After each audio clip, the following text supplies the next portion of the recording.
A grabar. Y ya estamos, ¿o no? Bueno, empezamos. Empezamos y en todo caso esto queda grabado, así que los que no vienen podrán mirarlo. Bien, a ver. Para hoy tenían que ver Pecados Capitales y Relatos Salvajes, ¿verdad? ¿Las vieron? Muy bien. Y bueno, estábamos un poquitito atrasados. Ya se supone que ya tienen que haber leído todo.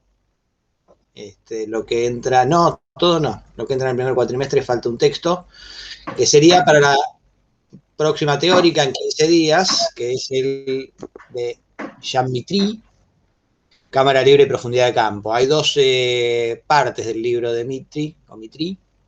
Es la que dice, una entra en el primer cuatrimestre y la otra en la segunda. La que entra ahora es Cámara Libre y Profundidad de Campo. Y deberían ver Después de Hora de Scorsese y El Ángel Exterminador de Luis Buñuel. Bien. Si no recuerdo mal, y habíamos logrado más o menos quedar en sincro con la otra comisión, habíamos llegado a un poco hacer, hablar bastante de toda esta parte del cuadro, eh, y no habíamos visto esta otra, la de que es más colorida. Hablamos bastante de qué, de Laura, de Femme Fatale, hablamos bastante de alguna película. Más de Laura, me parece. Más de Laura. Sí, de Femme Fatale un poco tocamos nomás, me parece. Bueno, un poco haciendo como siempre a mí me gusta arrancar con una breve sinopsis de los capítulos anteriores. Digamos, el planteo central tiene que ver con encarar el montaje desde la perspectiva de la construcción de sentido, entendiendo el sentido con esta idea de que es la lógica que subyace al universo que se presenta, digamos, ¿no? Y que el espectador la percibe de una manera no solo conceptual, intelectual, racional, sino sobre todo en un conjunto que es también emocional y sensible, con esta idea de que el sentido es algo que se abre a la subjetividad del espectador, que se produce en el espectador, que sigue la forma que le plantea, el recorrido que le plantea la película, y en una totalidad que integra emoción, eso ya lo dije, en esta idea de que es lo sensible lo que significa y que propone una dirección de pensamiento, todo como connotaciones de la palabra sentido, ¿no? Que es una operación de montaje. Las connotaciones de una palabra, cuando uno elige una palabra u otra, obviamente no necesariamente con un proceso calculado, ¿no? Pero si a uno le queda más cómodo usar una palabra u otra, es con que es en gran medida, creo yo, digamos, porque hay ciertas connotaciones que se integran en esa expresión. Entonces, hablar de contenido, de mensaje es una cosa, hablar de sentido es distinta, porque apela a lo sensible, porque se siente y también significa. Y propone una dirección. Entonces, eso da más cuenta de lo que entendemos como hecho estético. En la clase anterior, no en la anterior, habíamos visto en la plaquita esta, sí,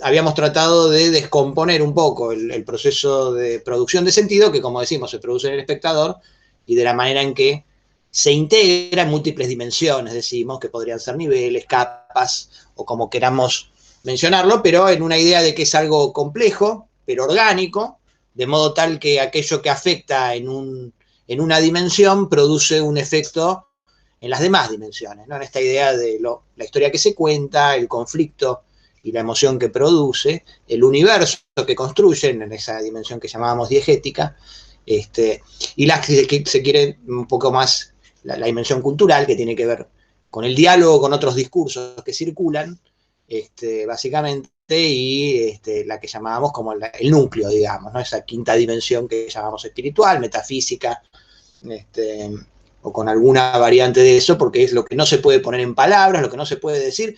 Inclusive podríamos decir lo que la película señala en su dirección de sentido, pero que no lo termina de apresar, ¿no? Teniendo en cuenta que la película existe en la cabeza del espectador, en el espíritu del espectador. Y la clase pasada tratamos de empezar a descomponer ese proceso desde el lado del diseño, desde el lado de quien organiza ese universo, ¿no? Como llevándolo más a las herramientas. Entonces habíamos separado entre qué y cómo, como una atención de algo que está integrado, ¿no? El qué es, casi uno podría decir, es esa dirección a la que se apunta en términos de lo que decimos como sentido, de una manera, si se quiere, un poquito diferente a cómo se tiende a contar, que sería la historia o el mensaje, ¿no? Y el cómo, el recorrido completo que se le propone al espectador.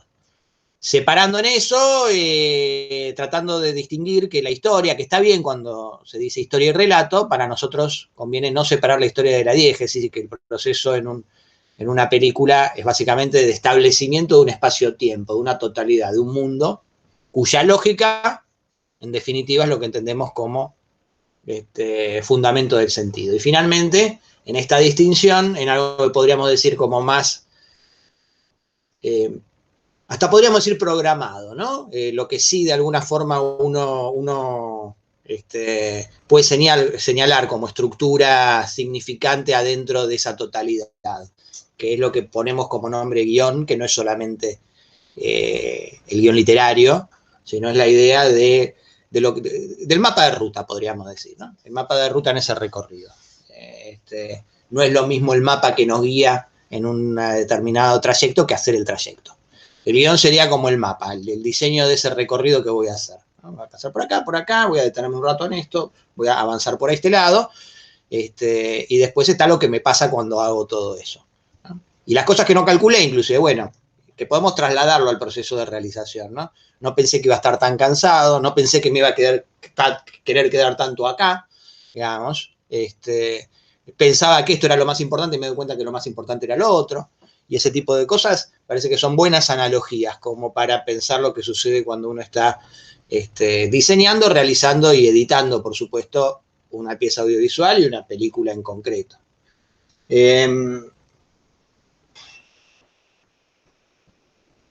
Esa distinción de esa hoja de ruta, la puesta en escena tiene más que ver con esa integración de elementos donde para nosotros, si tenemos que elegir en qué lugar se sostiene más, se produce, se fundamenta más el sentido dentro de ese proceso, se opera más con el sentido específicamente, es en la puesta en escena. Hasta ahí más o menos este repasito sirvió como para, ¿hay alguna dificultad, algo que no estén de acuerdo, que les parezca que no está claro? Bien. Yo tengo que hacer pausas porque el café se me enfría, si no, no sé cuál café frío.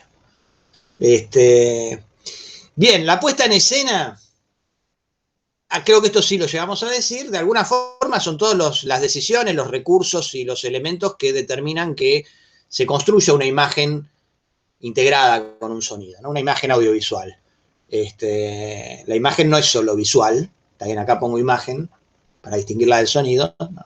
Una imagen sonora, digamos. Imagen es todo lo que produce una forma de representación en nuestra cabeza, y un sonido de un plato que se rompe produce la representación del plato rompiéndose en nuestra cabeza, aunque no sea a través de una imagen visual.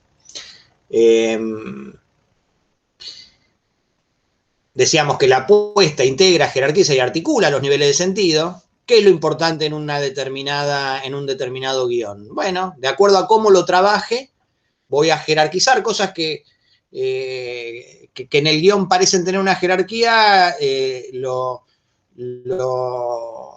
realizan 3 o 4 directores diferentes, el mismo guión. Es un ejercicio que a veces hacemos, ahora lo volvemos a poner en PAU 1 nosotros, pero que muchas veces hacemos, dar un guión, subrayar que tiene que ser respetado, digamos, que le pueden tocar alguna línea de diálogo,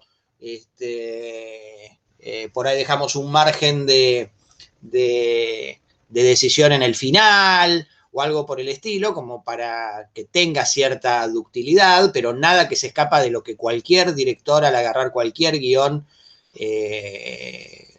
indefectiblemente hace, y mucho menos, bastante acotado, justamente para que se vea cómo la decisión de que interprete yo el personaje principal o lo interprete Mariana, o cualquiera de ustedes, por supuesto, modificaría por completo el sentido de lo que se está haciendo, que se haga en una casa o en otra, con un fondo u otro, de noche o de día, toda una cantidad de decisiones que no siempre están, o que por supuesto se modifican inclusive por decisiones de producción. Estamos pensando hacer un corto con una fiesta con 20 personas y vinieron 5 extras, es una reunión de amigos. Y se convierte en eso porque por ahí no tenemos más tiempo para prorrogar. Entonces hay cuestiones que tienen que ver con el esquema de producción, con las posibilidades que implican obligatoriamente modificar el recorrido que estaba planteado, pero de todas formas, aún si se dispusiera de todo, finalmente la realidad que adquiere ese mundo representado lo adquiere en la medida en que la puesta en escena logre darle realidad, ¿no? Inclusive eso implica muchas veces cambios rotundos en el lugar que ocupa una situación, un personaje, un conflicto. Cosa que aparte el montajista, no el director, haciendo su montaje previo, tiene que tener muy presente a la hora de editar, porque una cosa es cómo funciona la lectura del guión y una muy distinta es cómo funciona una vez que uno tiene el material resuelto. Y hay cosas que al director muchas veces le cuesta mucho más desprenderse porque ve en el material la idea que tenía previa, y ese es un proceso que formativamente es muy, muy difícil de inclusive valorar en qué situación uno se encuentra, ¿no? Porque uno dice, yo pongo este plano, puse la cámara acá para que se viera esto, y por ahí no se fijó en todo lo otro que se veía. Y cuando lo está viendo después proyectado, sigue viendo lo que esperaba, lo que sabe que puso, ¿no? Entonces es muy difícil muchas veces, eso está bueno que se vuelvan muy sensibles, no a la lectura de los demás necesariamente en el sentido de les gusta o no les gusta lo que hice, y en función de eso modificar su perspectiva con relación a lo que querían hacer o lo que van a seguir haciendo y demás, sino sobre todo en tratar de ser sensibles a lo que ustedes asumían que cualquiera que viera lo que estaban haciendo iba a registrar, más allá de que le guste o no, y lo que efectivamente parece haber registrado, ¿no? Porque eso enseña mucho a concebir además la realización audiovisual como un puente, como un diálogo con el espectador. Entonces, si yo creo que, porque para mí el libro más importante de mi biblioteca es El Ser y el Tiempo, que está ahí atrás, no tengo por qué asumir que si yo hago este plano para que se vea y me corro así para que se pueda ver, ustedes lo van a ver. Entonces digo, bueno, está El Ser y el Tiempo. No sé si... no agarraron giles, ¿no? No se dan cuenta de lo que quiero poner. Soy un artista incomprendido. Y ese tipo de cosas.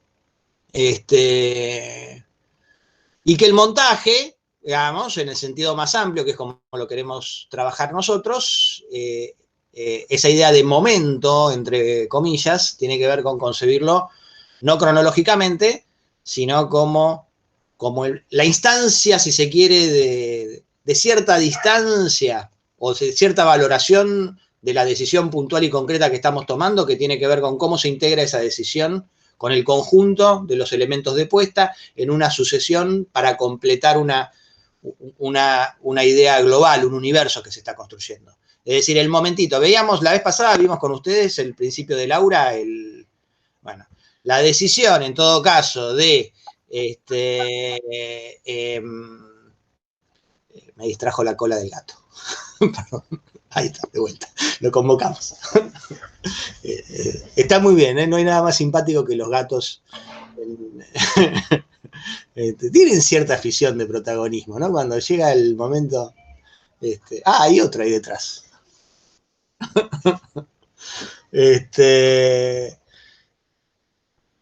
¿En qué estaba?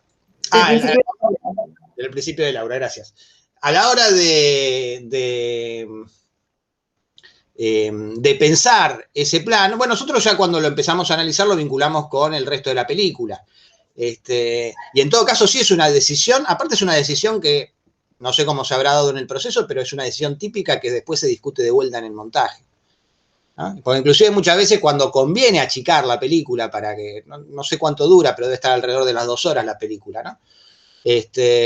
O sea, si en lugar le podemos sacar 10, 15, 20 minutos, por ahí metemos una función más, siempre si es más corta, ¿viste? Y tiene un devenir más bien lento, así que podría haber entrado, che, es imprescindible esta escena, ¿no? Imprescindibles son pocas cosas en la película, en todo caso puede ser imprescindible para el director por alguna razón, a veces extraña, y que está bien, inclusive poner en crisis aunque no se tenga una respuesta adecuada, porque puede haber una resistencia, digamos, ¿no? Y en esa resistencia pueden aparecer ciertas cosas, que también al montajista le vengan bien como para entender por dónde va, por dónde lo está viendo el director o directora al proyecto. Entonces el montaje sería como ese instante en el que digo, apareció esta dificultad, ¿cómo la resuelvo? Ahí hablamos también de la escena del Padrino de Coppola, de Marlon Brando y el... no, bueno, no importa, no hablemos de eso. Vendrá en otro momento, fue en otro lado. Bien, entonces acá tenemos un poco el desglose de 3 áreas no tan arbitrariamente desglosadas, no por su tamaño y por su peso necesariamente expresan la importancia, ¿no? Porque aparte de la importancia relativa de ese conjunto de decisiones sobre las que tiene que decidir básicamente el director, en cada una de esas áreas con algún colaborador con el que dialoga particularmente sobre el tema. Las decisiones siempre tienen que recaer en una persona, eventualmente en 2 si son hermanes, o se conocen mucho, qué sé yo, o bueno, están dispuestos a repartir, ¿no? Que muchas veces sucede cuando hay codirección. Pero es importante que el proyecto tenga una dirección, y para que el proyecto tenga una dirección tiene que estar dirigido, y es importante que quien dirija, y sea quien toma las decisiones. Esto para mí es importante, inclusive libera mucho a quienes están al frente de una determinada área, en su creatividad. Que no sea uno el que toma las decisiones libera la creatividad de el que puede pensar cosas. Y está bueno ese rol, digamos. Está bueno pensar la fotografía, si soy director de fotografía, en diálogo con el director, demandándole dirección de una manera por ahí intensa, digamos, dependerá del estilo. Yo no creo que esté mal el conflicto. En todo caso, está bueno el conflicto en la medida en la que sabemos, bueno, vos dirigís, ¿no? Así que yo puedo proponer y decir y delirar, y vamos encontrando el diálogo eventualmente en eso. Pero quien tiene que tomar las decisiones, después habrá directores a los que el sonido no les preocupa tanto, o la densidad del color no pasa por ahí su manera, y entonces por ahí deja más libertad a cierta área o la resuelve rápido y concentra en otras, y hay otros que son más equilibrados, que cada uno de los detalles le presta mucha atención, y así todo, cuando uno ve cómo es el proceso creativo, muchas veces se encuentra con eventualmente sorpresas, digamos, ¿no? Qué sé yo, Lucrecia Martel es una directora que cuando uno ve sus películas parece todo muy, con una jerarquía, todos los recursos con una jerarquía muy precisa, digamos, todos los encuadres, los movimientos de cámara, los ruiditos que aparecen, cómo interviene cada sonido, la precisión y la excelencia en la dirección de actores, es decir, parece no haber ningún elemento descuidado. Ella dice que para pensar la apuesta la piensa desde el sonido. Primero escucha la escena, ¿no? Una vez que tiene el sonido de la escena, empieza a pensar los otros recursos. Curiosidad, que uno no puede decir que el sonido está descuidado en ninguna película de Lucrecia Martel, pero tampoco todos los demás recursos. Con lo cual, no es que se nota, claro, si piensan en De Palma, bueno, se recontra nota que no digo lo único, pero lo que dominantemente le preocupa es la imagen y puntualmente lo que tiene que ver con la cámara, el encuadre y los movimientos de cámara. Eso determina todo en la puesta en escena. No sé, no lo escuché a De Palma decir cómo las piensa, pero es muy notorio. Digamos, es muy notorio que, como Hitchcock, digamos, ¿no? Ahí sí, Hitchcock en algún lado, Janet Leigh cuenta que cuando la llamó para Psicosis,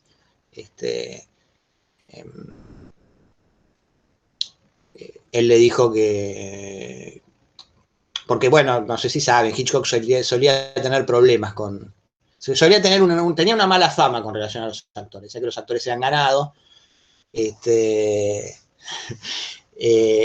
tenía como fama de que no les daba bola, que los maltrataba y demás. Y Janet Leigh dice que no era así para nada, que no los maltrataba ni nada, pero que él confiaba, que él sabía lo que un actor o una actriz tenía para darle, y descansaba en eso, digamos. Entonces las indicaciones, dice que él le dijo, bueno, si vos necesitas ayuda con la motivación y qué sé yo, pregúntame y yo te digo, ¿no? Y que ella dijo, no, yo me puedo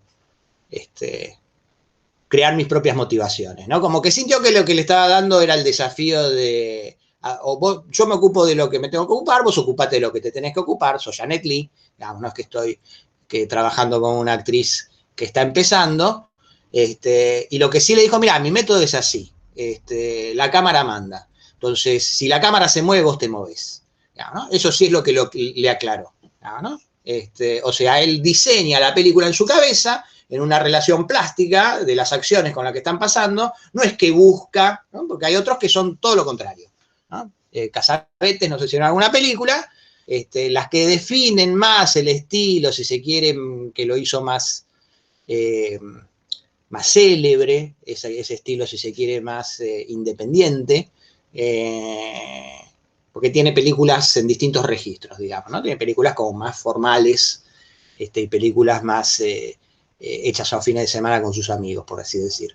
Y esas son las que definen más el estilo que uno, digamos, relaciona con Cassavetes. Hay mucha confusión al respecto con su método de improvisación y demás, que son leyendas, digamos, que él desmintió muchas veces, esto de que improvisara, solo la primera película, trabajó como improvisación en cámara y tuvo que rehacer más de la mitad de la película. O sea, la hizo improvisando y después era impecable y tuvo que repetirla y después nunca más improvisó. O sea, improvisaba en los ensayos, pulía el guión con los actores, sí hacía un trabajo donde ahí claramente lo único, ahí sí, aparte específicamente, famoso por eso, lo único que le importaba era la actuación.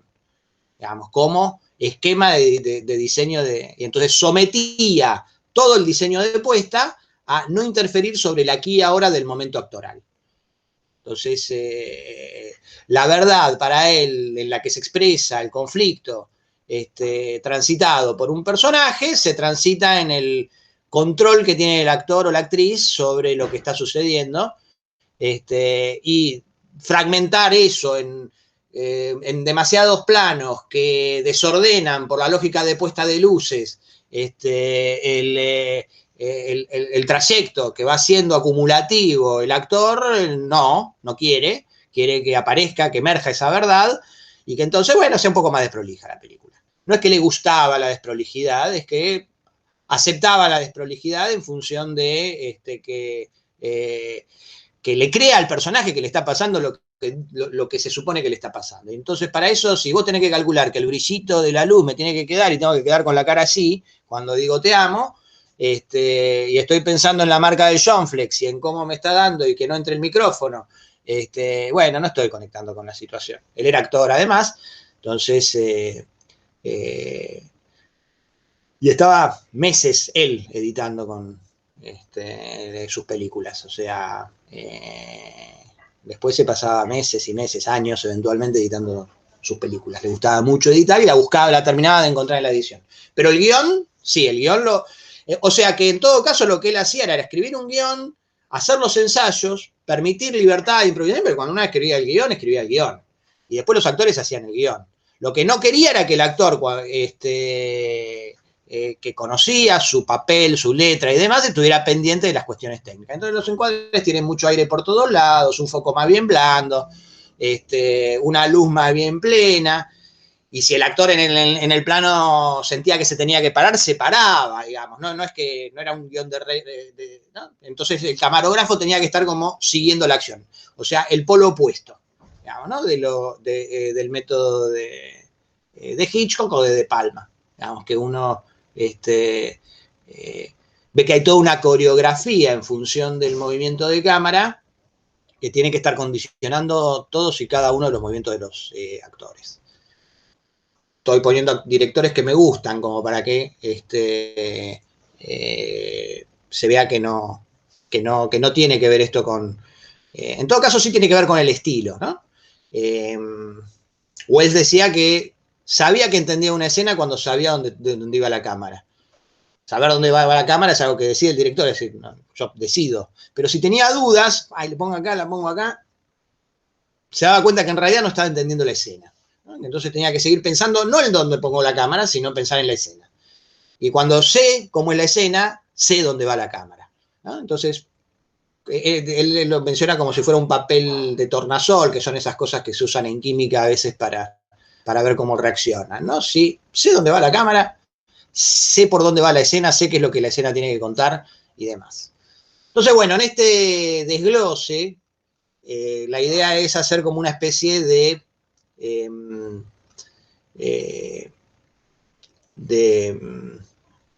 catálogo de decisiones, porque son muchas, son casi infinitas. Y de estas se pueden seguir desglosando y alguien puede agarrar y desglosarlo de otra manera y sería igualmente válido, digamos, ¿no? Lo que es imagen yo lo desagrego entre la decisión sobre el encuadre, todo por supuesto, todo, entre las distintas áreas está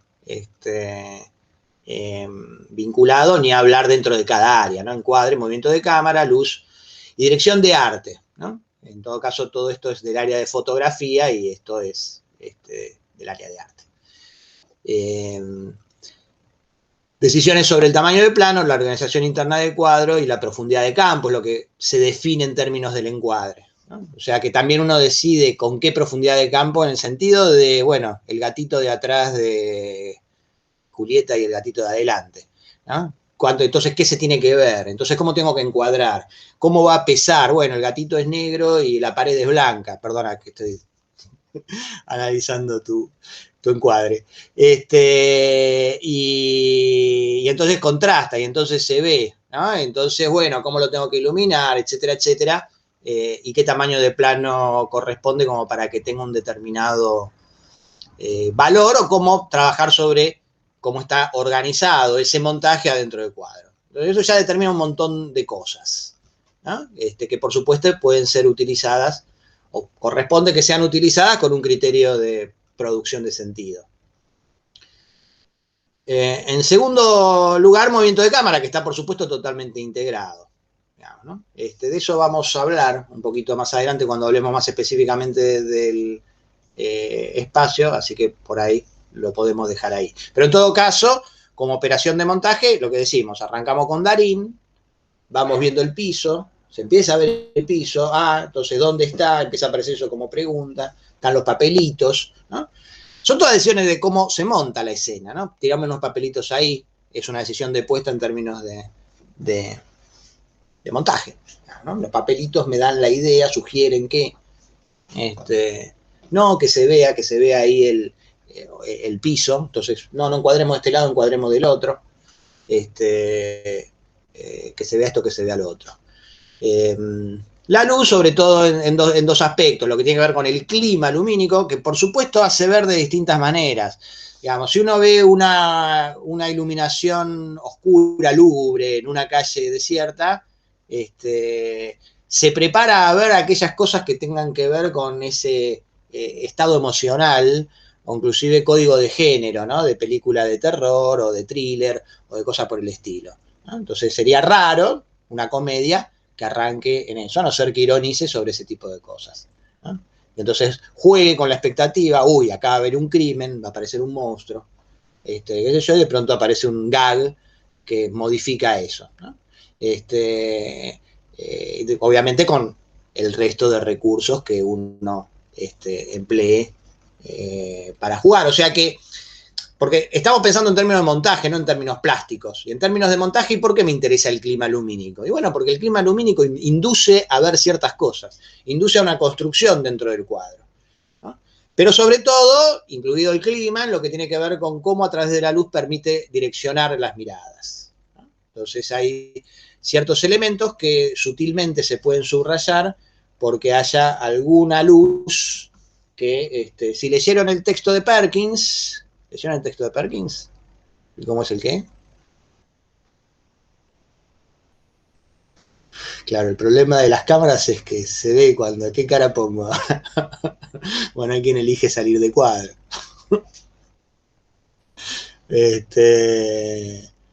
Bueno, no lo leyeron. Si después la materia no funciona es porque no hicieron su parte, ¿eh? Está claro.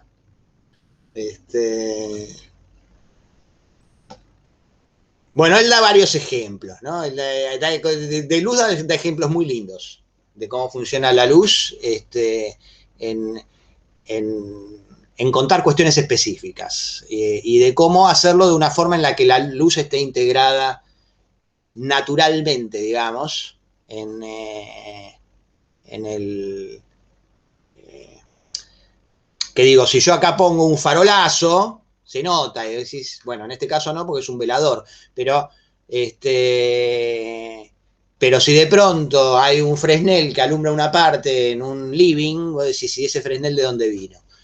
Y hay maneras, él menciona cómo cambia el clima lumínico en una película de Peter Brooks, que es algo del fuego, que es de un predicador, que ahora no me la acuerdo bien, pero hay como un descubrimiento de una cosa de traición y hay una expectativa, porque hay una predicadora, una mujer que evangelista, que empieza a tener como mucho éxito, un interés romántico, y de pronto va a venir un chabón a destruir todo con una información del pasado, ¿no? Entonces ya se viste para salir y se pone un vestido floreado, luminoso, y ahora no me acuerdo exactamente cómo es la descripción de la escena, y de pronto golpean la puerta, y entonces ella se va al cuarto, o es él el que se va al cuarto, no me acuerdo, cierra la puerta y la luz del día que entraba por el cuarto al hall o al living, que no tiene ventanas o que están cerradas las ventanas, deja en penumbra porque cerró la puerta y la luz en el living, que era donde estaban, recibía la luz de la habitación. Y ella, que tenía un vestido blanco floreado, salió, y él, que tenía un traje gris, oscureció, y entra el otro tipo con un traje también oscuro, ¿no? Y el mismo lugar, sin ningún artificio lumínico, se oscureció, ¿no? Y entonces toda esa sensación se vuelve opresiva. Es el que viene a extorsionarlo, digamos, y a destruir esa burbuja, y con el color y con todos los recursos, Perkins tiene esa cosa, el cómo es el qué, justamente, que ponemos acá, que tomamos acá, donde habla de todos los recursos de puesta en escena, con ejemplos muy bien señalados de este estilo, ¿no? De que el recurso formal funciona, digo, un trabajo con el color, ¿no? El impacto emocional de un determinado color. Funciona más cuando vemos el artificio o cuando no vemos el artificio. ¿Qué opinan ustedes?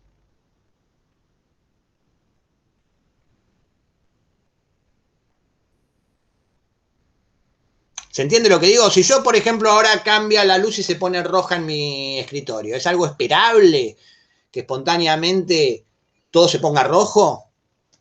Como con un filtro, no sería esperable. Si se pone rojo porque me violento, porque no leen los textos, ¿ah? Y me enfurezco y empiezo a producir. No sé, justo anteayer vi una película de terror con el Meet, con el Zoom, no sé si la vieron, Host, del año pasado, de la pandemia, donde empiezan a pasar cosas. Bueno, ¿por qué no? Está bien, la podemos hacer ver como amenaza. Es una sesión de espiritismo y sale todo mal. No es la gran cosa la película, pero está buena para ver en estos tiempos, sobre todo si viven solos o solas. Una noche de estas se van a cagar en las patas. Tienen que dejarse llevar, tratar de pensar que es eso, toda la pantalla del Zoom, ¿no? Me tengo que fumar la clase de terror, digo, de montaje, para después, aparte de verme una película, bueno, es una película. Así que ahí pueden... ¿a qué venía esto? Ah, a eso, que se me pongo todo rojo. ¿Qué sería mejor? Que de pronto es el atardecer y que entonces se ve que abro la ventana y entonces entra un filo de color coso o, no sé, o lo que fuera que domina el rojo. Bueno, yo tengo el buzo rojo y entonces me pongo en un encuadre donde tiene un peso mayor y entonces se enrojiza, pero eso es natural porque digo, che, tengo que agarrar este libro y la cámara me lleva hacia ahí, tapo la cámara o algo por el... ¿Se entiende lo que digo? O sea, hay una acción que de alguna manera hace que no parezca forzado el viraje al rojo, o si directamente le pongo un filtro al Fresnel y lanzo un farolazo rojo y listo, se puso rojo, que es una convención que en el cine puede pasar. Hay películas donde pasa eso. ¿Dónde les parece que el rojo es más efectivo sobre el espectador? Depende de la película y depende del estilo que tenga la película. No sé, Darío Argento te mete 25 filtros en el Fresnel y funciona la imagen que te genera. Si en Seven de repente apareciera un filtro rojo, me generaría un efecto distinto, sería menos verosímil. Bien, ¿y cuál te crees más? ¿La de Argento o Seven? La de Argento. Sí, yo particularmente prefiero Argento. ¿La crees más? Sí. O sea, ¿te impacta más? Decís, uy, qué terrible, más con Argento. Lo que pasa que también es lo que viene generando la película, digo, Argento es algo que utiliza, es un recurso que utiliza. Seven es mucho más fría y genera otro clima. Si apareciera un filtro rojo llamaría muchísimo más la atención, creo. Está muy bien eso, digamos. Hay una cuestión de cómo se codifica el uso y entonces en una película que ya lo tiene codificado, está dentro del orden de lo esperable y no es una patada necesariamente como lo sería en una donde sobre todo se rompe el código. Esa aclaración está bien, digamos, ¿no? Estoy de acuerdo, además de que está bien. Yo estoy de acuerdo, no es lo mismo. ¿Todos coinciden? O sea, ustedes se tienden a inclinar porque, por ejemplo, ya que estamos con Seven, ¿no? Seven se las pedimos, ¿no? Era para hoy. Bien. Sucede algo bastante particular con Seven con relación a eso. No sé si tuvieron un registro. No puntualmente con el color, pero con algo que puede ser muy parecido, con la sensación de opresión. Algo, inclusive, yo creo que bastante inverosímil. La lluvia, ¿no? Todo el tiempo está lloviendo. Todo el tiempo está lloviendo. El último día, pero... Sí. Son 7 días de lluvia. No sé si son 7 días, no sé cuántos días son. ¿No? Llueve. Lo cual también genera un efecto, ¿no? Es como una película donde los exteriores casi parecen interiores, ¿no? Eso carga mucho la opresión de la película. Yo la vi en cine uno es mucho más sensible a todo eso, ¿no? Mucho más efectivo todo eso en una película, en la proyectada en una sala, que no sé cómo la vieron ustedes, pero si la vieron en una buena pantalla, con oscuridad alrededor, sin interrupciones, es probable que haya generado igual un efecto relativamente análogo, digamos, ¿no? Entonces tenés, no sé, 1:50 durará la película, tenés 1:30 de lluvia, interiores opresivos de los que te querés ir cada vez que te vas a un lugar que llueve, que tenés que estar encapotado, que tenés que estar así, corriendo de un lugar a otro, con pocos fondos de calles que se abran, sin cielo, digamos, ¿no? Ese es el mundo durante toda la película. Hasta que se entrega John Doe, ahí paró de llover, ¿no? Hasta ahí todo bien. Ahora, después cuando se van a un lugar que quedará 2 horas, 3 horas de la ciudad. ¿Cuánto es ese viaje? No es un viaje donde dice a las 6 de la tarde tenemos que estar, no me acuerdo exactamente la hora, pero se va 2 o 3 horas. Es más o menos un desierto. O sea, el microclima que sucede en esa ciudad después de una semana de lluvia, digamos, no hay un charquito a donde van y parece que no llueve hace 6 meses en ese lugar. ¿A alguno le molestó? Nicolás levantó la mano. Sí. Sí, con respecto a eso. Yo leí que, o sea, había leído que el tema de la lluvia venía ya mucho por parte del guionista, o sea, cuando estaban construyendo todo, querían construir el tema de que la ciudad sea realmente, o sea, que te agobie, que sea insoportable vivir ahí. Y a mí particularmente, o sea, el tema de la lluvia no me parece para nada inverosímil, porque, o sea, es como que va en términos de diseño de toda la ciudad. O sea, la ciudad no es que llueve y después ves cosas agradables en la ciudad. Es todo un desastre. O sea, todo el lugar, toda la ocasión de esa ciudad es depresivo. Entonces, o sea, sí, quizás hay un poco de exceso con el tema de la lluvia, pero no me parece que desentone personalmente ni por razón. No, a mí me parece genial ese diseño. Lo que digo es, no es muy verosímil que en un lugar donde, que si en Buenos Aires llovió durante una semana sin parar, que puede pasar en Buenos Aires, digamos, después salgas a 80 kilómetros y tengas el desierto pampeano, digamos. Eso es lo que nos resulta verosímil. Igual no importa, no es para discutir el verosímil, porque aparte de una película es construcción de sentido. Lo que digo es cómo el efecto que genera. Después de 1 hora y media comprimidos con la lluvia, con el interior, aire, espacio, ¿no? Es como que se abre el espacio. Eso lo vamos a retomar en algún otro momento, pero es una sensación casi sensible. ¿Y por qué para mí es tan efectiva? Obviamente va a, si se quiere, es para que baje la guardia emocionalmente, digamos, ¿no? Eso juega con una tensión con John Doe que se está entregando, pero al mismo tiempo ¿no? Después termina con la noche, o sea, se hizo de noche y se volvió a el cierre de la escena vuelve a concentrarse, ¿no? Porque la noche vuelve ¿no? Pero es totalmente con helicópteros, aire, digamos, relación con todo eso, camino largo, ruta, digamos, todo despejado. No digo que pueda, que esté, para mí igual no está nada mal, yo lo que digo es, ¿le molestó? No, listo, ya está, entonces funciona. El cine es un artificio, o sea, no es que tiene que respetar la climatología, no, es poco probable que llueva en Wisconsin durante marzo, no importa, ¿no? El tema es, porque además el espectador cuando está enganchado con el sentido de la película, tolera 2 millones de cosas, digamos. Y es cierto que muchas de esas cosas están codificadas, es cierto que Argento produce su propio código dentro de un estilo de género y con ciertas convenciones que acomodan, y entonces el espectador va a tolerarle a Argento cosas que por ahí no le tolera a una película como Pecados Capitales, no le toleraría a otra película como Pecados Capitales y demás, y eso en cada uno de los recursos y en cada uno de los momentos. Y eso es perfecto que lo tengan presente, que lo defiendan desde ese lugar y demás. En todo caso, el planteo de Perkins es que el efecto es, y de hecho, si en Argento funciona, es en la medida en que compres el código, acompañes el código y entonces no te moleste. Digamos. Pero si el efecto lo ves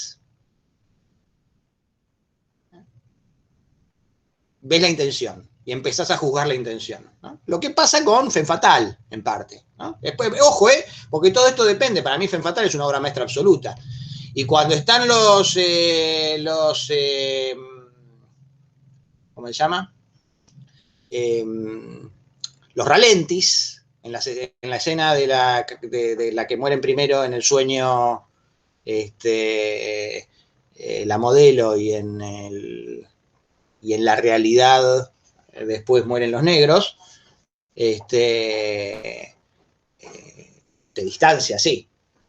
¿No? Entonces, ves, no es que es un efecto que no se nota, es un efecto que se nota, que está puesto para que se note y para que tome distancia, y hace algo con esa toma de distancia. Entonces le da un sentido a esa toma de distancia y entonces, bueno, bienvenida. Hay una intervención que se nota, ¿no? Y que esa intervención, en mi opinión, vuelve reflexiva el diseño de puesta. Con lo cual, no estoy, y eso también Perkins lo señala, también coincidimos con Perkins en eso, que es una cuestión de código, es una cuestión de función, que no hay efectos o recursos buenos o malos. Hay recursos apropiados o no para un determinado efecto de sentido. En todo caso, el color resulta más efectivo cuando no sos consciente de que te lo están poniendo para. ¿No? Y yo en eso sí lo coincido. Él compara ahí, por ejemplo, Bigger Than Life, que es un profesor que tiene cáncer y empieza a padecer, en su momento parece que, ¿cómo es lo que se da por tratamiento para el dolor? El tipo de remedio que también te desinfla. ¿Eh? ¿Homeopáticos? No, el feo, el malo. Morfina. ¿Cuál? Morfina. Morfina. No, el que es así, que tenés que tomar, que empieza a funcionar cuando tomás mucho y que después tenés que ir dejándolo de a poco. ¿Opioides? No, ese hay. Ese también, ¿Corticoides? corticoides. Ahí está. Las corticoides, ¿no? Que generan efectos jodidos también, ¿no? Se va poniendo loco el chabón con eso. Pero que es un profesor de un colegio, así muy tradicional, como si dijéramos el Buenos Aires, ¿no? Un colegio donde dominan todos los tonos pasteles, marrones y qué sé yo, y trabaja haciendo la contaduría para completar su sueldo en una compañía de taxis. Y entonces se va, que si lo siente como algo como que no está, que tiene otro, que es degradante, digamos, ¿no? Hacerle la contaduría a la oficina de taxis. Pero entonces corta de él en el colegio, yendo a su otro laburo, y tiene toda una cosa así clásica, tradicional, marrones y demás, y de pronto se lo ve atravesando en un plano general la playa de estacionamiento de los taxis amarillos, y ese amarillo chillón, bueno, está yendo, hay taxis amarillos. Entonces, podrías haber elegido la cosa de taxis, cualquier otro tipo de fábrica, negocio o comercio. ¿Por qué eligió Preminger? Porque veo la playa de estacionamiento de taxis y yo lo pongo al chabón y está caminando en una cosa amarilla. Y nadie se va a preguntar en esa cosa amarilla porque no es un amarillo que invento. No es que pinté todas las calles de amarillo, digamos. Entonces el valor del peso del amarillo entra sin que te des cuenta. Entonces si hay un efecto emocional sensible, que yo creo que lo hay, después cada uno es sensible a los colores de distinta manera, ¿no? Está más o menos comprobado eso, ¿no? De que si pintás toda una sala de amarillo o de violeta, te irrita, digamos. No es una cuestión ideológica. El color te irrita. Y si es verde, marrón, pastel, te calma, ¿no? Entonces estás 3 horas en un lugar todo amarillo patito, y te tensiona, te va tensionando. Hay gente que será más sensible y gente que será menos sensible, ¿no? Hay como respuestas fisiológicas a los colores. O sea que no es solamente una cuestión simbólica, ¿no? Es tener en la pantalla, ¡pum!, un bombardeo de 95% de la pantalla amarillo y el personaje caminando entre los taxis amarillos, ¿no? Eso genera un efecto que si fuera con una pintura diría, amarillo es para que yo, bla. Y entonces haces consciente el recurso. Bien,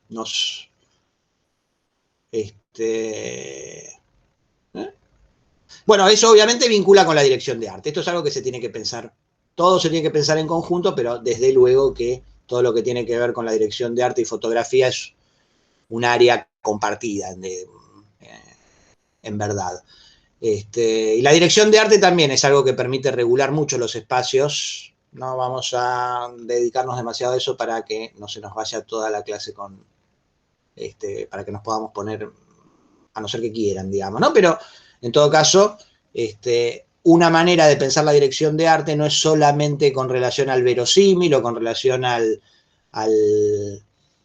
si se quiere, a lo mismo que podríamos poner dentro del clima, del aspecto general y de cómo eso influye, que por supuesto es algo que es básico en la dirección de arte, sino también en la disposición de los espacios de modo tal de permitir movimientos, de permitir relaciones, en función de cómo puede ponerse la cámara. Si yo dispongo un decorado con obstáculos, con lugares que permiten esconder visualmente algo detrás, si hay acciones que integran o que ¿no?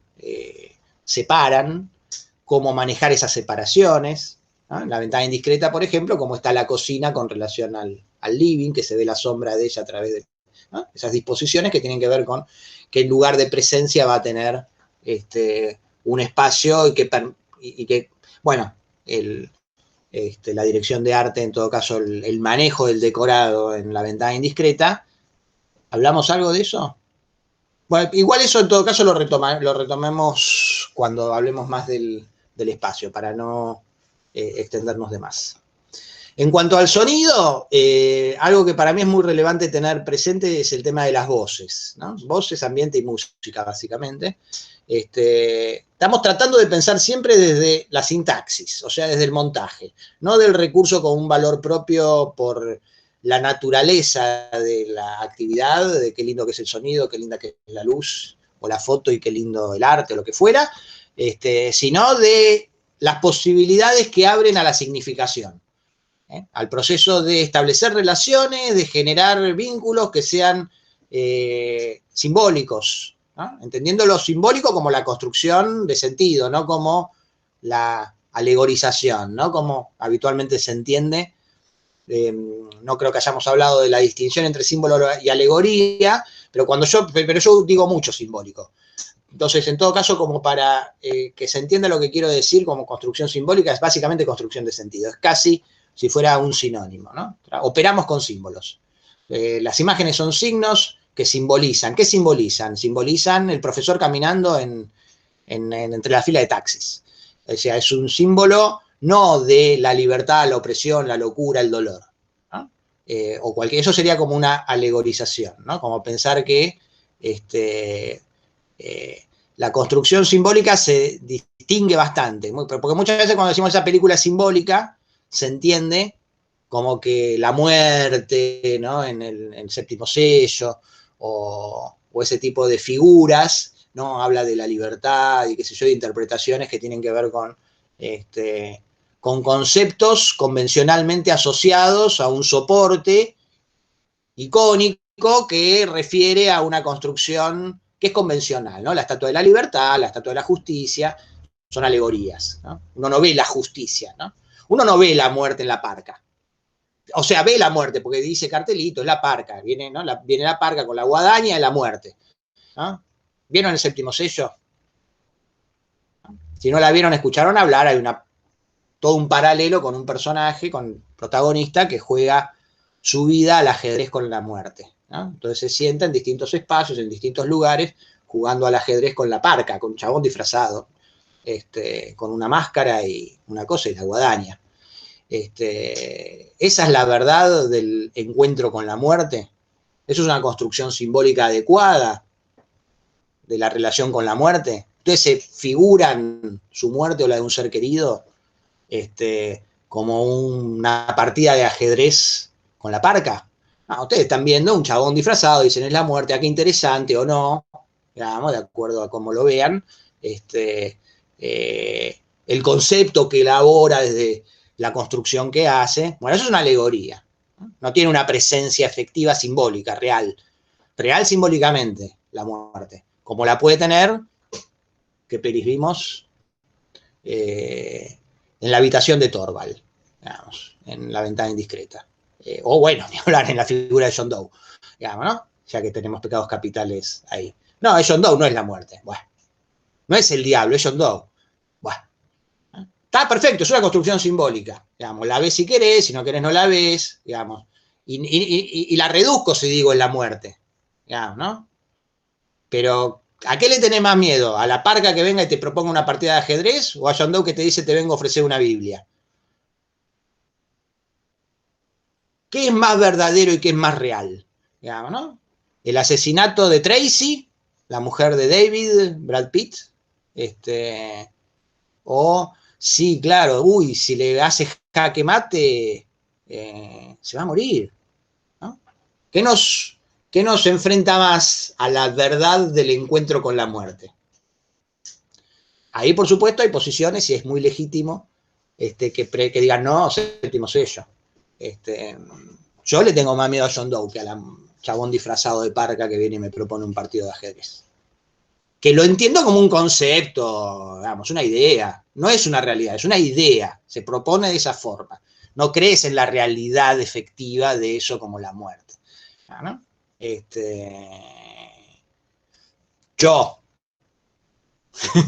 ustedes pueden, ¿no? En Bigger Than Life, donde el chabón está viviendo el cáncer y viviendo el efecto de la, otra vez me olvidé, del remedio que lo va volviendo loco y que tiene delirios místicos y que se empieza a volver peligroso el chabón, ahí me da mucho más miedo a mí. ¿No? Porque es una relación psicológica con algo que te está comiendo desde adentro y lo que te supone que te tiene que curar, que te está llevando, ¿no? a un momento, bueno, no les quiero spoiler la película, pero momentos muy terribles, ¿no? De vínculo con su hijo, con su mujer, un tipo mediocre común, un profesor de colegio, ¿no? Que tiene una vida de clase media y se va convirtiendo en un monstruo, ¿no?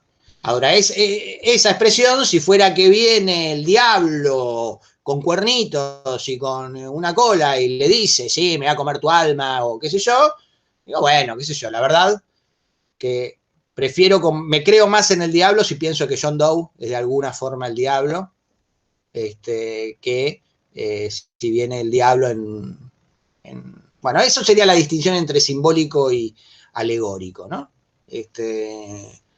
Yo soy de antialegoría, digamos. Después, bueno, obviamente hay vínculos, hay relaciones, a mí la alegoría no me gusta, en el cine, sobre todo, ¿no?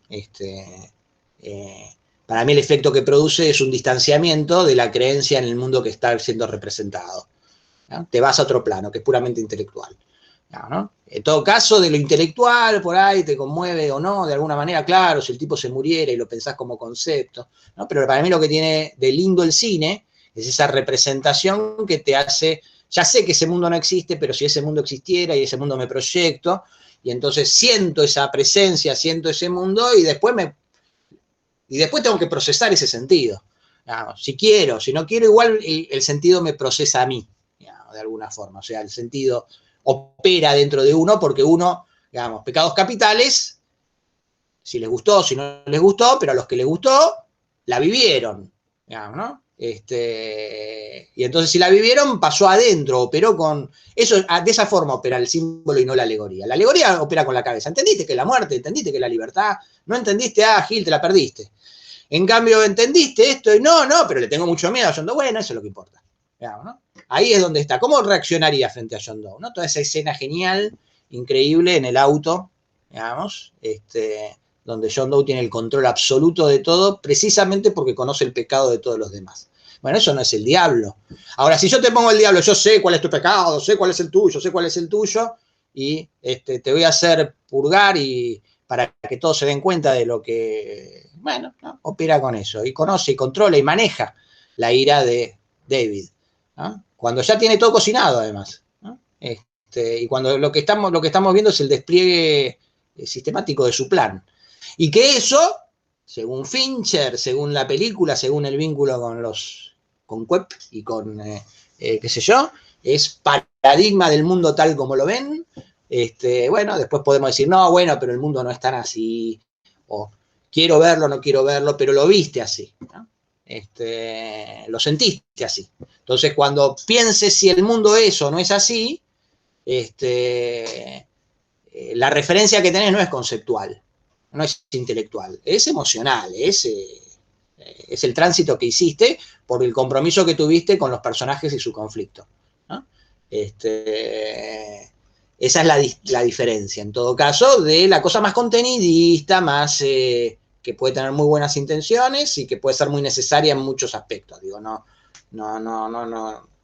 Esa diferencia no quiere decir que una cosa no se tenga que hacer y la otra sí, pero me parece que igual está bueno distinguirlo, digamos, que el proceso no es el mismo, ¿no? Que ni siquiera produce una dirección similar, ¿no? Uno apunta a separar, ¿no? La alegoría apunta a separar. Esto lo tenés que pensar, ¿no? Pero no te da un vínculo emocional. En todo caso, el vínculo emocional está mediado por lo intelectual y totalmente sometido a lo intelectual, ¿no?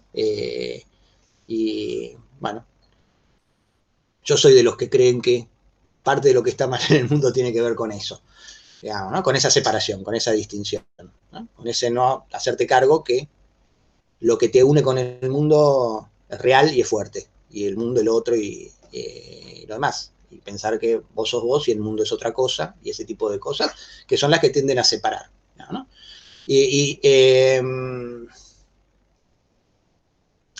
Bueno, las voces, decíamos, ¿no? Las voces en el sentido de cómo suena, ¿no? Esto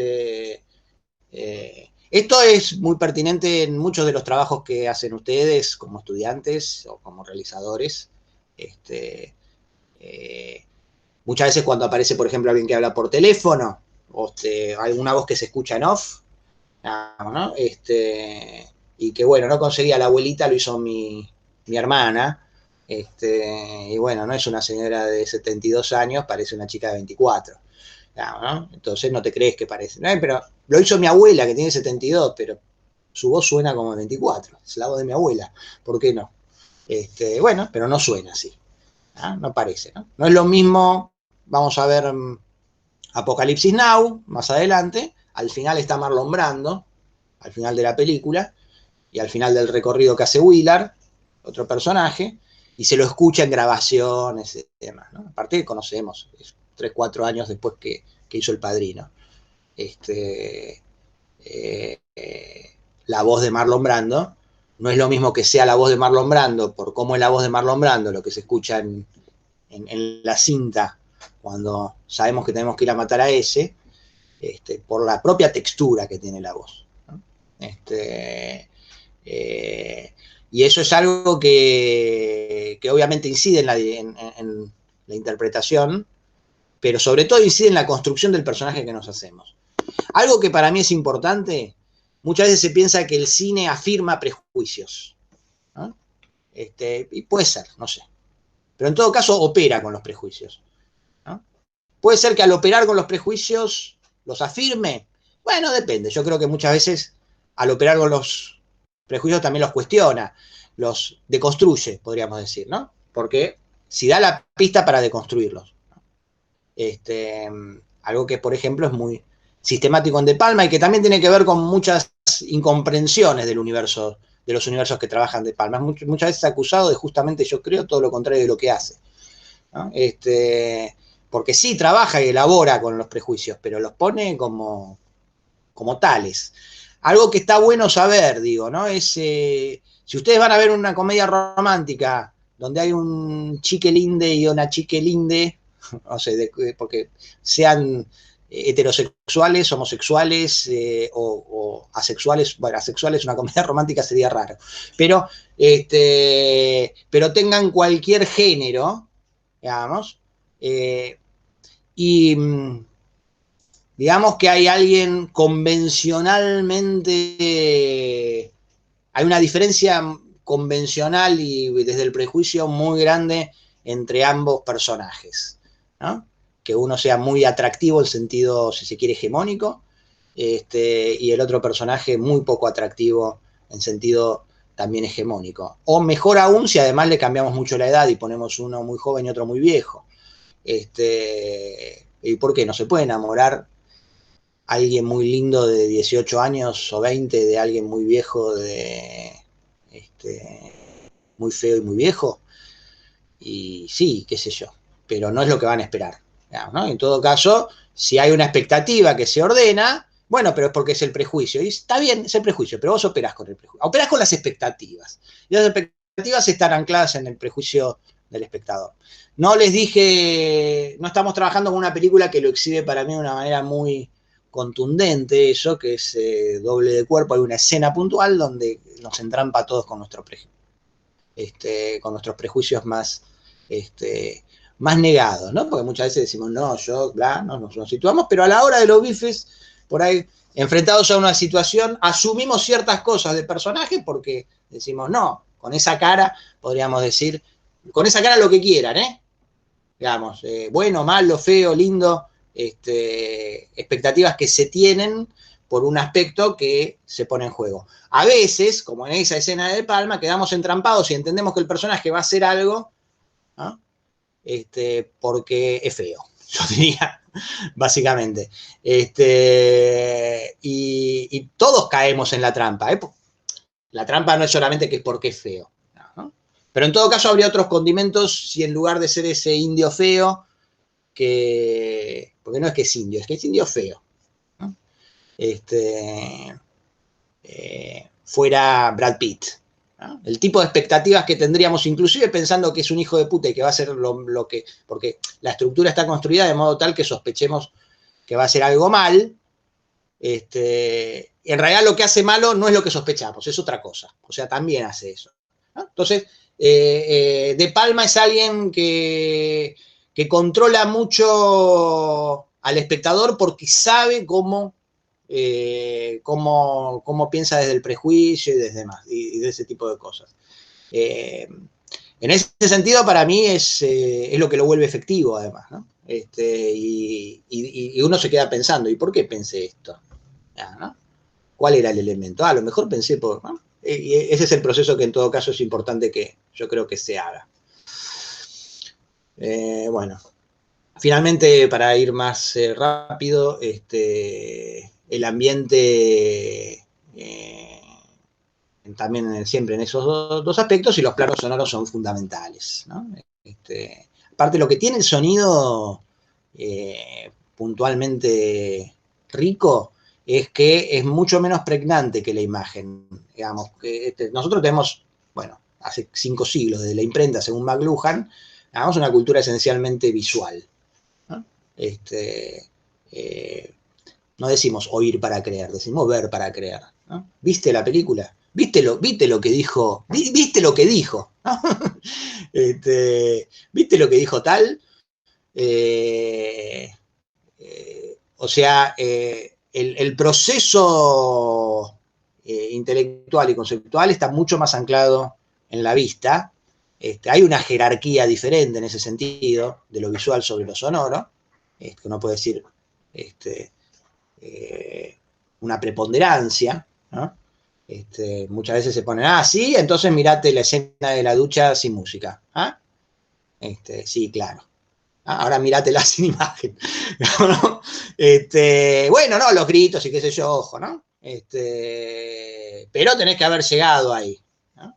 Hay una película de Herzog, no sé si la vieron, Grizzly Man, es un documental sobre un chabón que se iba a vivir con los osos pardos en Canadá, en Alaska, no me acuerdo dónde, ¿no? Se lo terminan comiendo, ¿no? Es real, así que no es para reírse, pero y a él y a la novia, porque justo el día que fue con la novia, ¿no? Iba todos los meses, pasaba de 4 meses viviendo cerca de los osos pardos. Son osos, ¿no? En un momento que hubo poco pescado, tuvieron hambre. Y bueno, y había 2 personas ahí. Y lo grabaron. O sea, quedó, parece de película, pero pasó en la realidad. Está grabado el momento en el que se mofa a la novia y al chabón, ¿no? Y quedó no quedó la imagen, pero quedó el sonido, porque la cámara se cayó, ¿no? Entonces quedó el sonido. Y él lo escucha, digamos, pero decide no ponerlo en el documental, ¿no? Hay una parte en la que se lo ve escuchando horrorizado, ¿no? Pero decide no ponerlo en el documental, ¿no? Muy interesante. En todo caso, hay una escucha que uno puede... Se escucha la primera parte, cuando el oso empieza a atacar, y ¿no? No cuando culmina la acción, ¿no? De hecho, uno podría decir que aparte el sonido es efectivo porque uno tiende a imaginar la situación. Bueno, por eso dije, imágenes audiovisuales. Para mí muchas veces cuando se habla de esta preponderancia, de esta cosa de... inclusive a mí me ofende un poco cuando los amigos sonidistas, a quienes quiero mucho, dicen, bueno, esta es una carrera de imagen y un poquito de sonido. Digo, bueno, pero imagen estás poniendo todo, inclusive montaje lo pones en imagen. Montaje no es imagen. Montaje es imagen y sonido. Proyecto audiovisual no es imagen. En todo caso, deconstruite. Proyecto audiovisual es imagen y sonido. Y cuando vos estás pensando un corto, estás pensando en cómo suena el corto y cómo, estás pensando en todo, no estás pensando, de hecho, tenés iluminación y cámara, específicamente imagen contra sonido. Que tiene que haber más sonido, igual yo banco eso, tiene que haber más peso al sonido y demás, todo bien, no, que estoy, pero hay como esta cosa, el cine es 50 y 50, no es proporcional, digamos. El cine es imagen audiovisual, en todo caso, ¿no? El sonido modifica a la imagen visual y la imagen visual ordena, modifica y condiciona el sonido. Después está lo que culturalmente sucede y que nuestra educación es esencialmente visual, y nuestra comunicación es esencialmente visual. Entonces tiene como un peso distinto. Y finalmente acá ponemos la dirección de actores. La dirección de actores la distingo en dos elementos.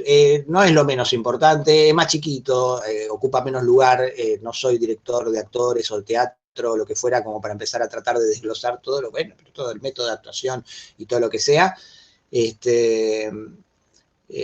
Pero hay dos elementos que son distinguibles, que tienen que ver con el acting y la fotogenia, ¿no? La fotogenia en cine es clave. Tiene que ver con esa cosa del prejuicio, ¿no?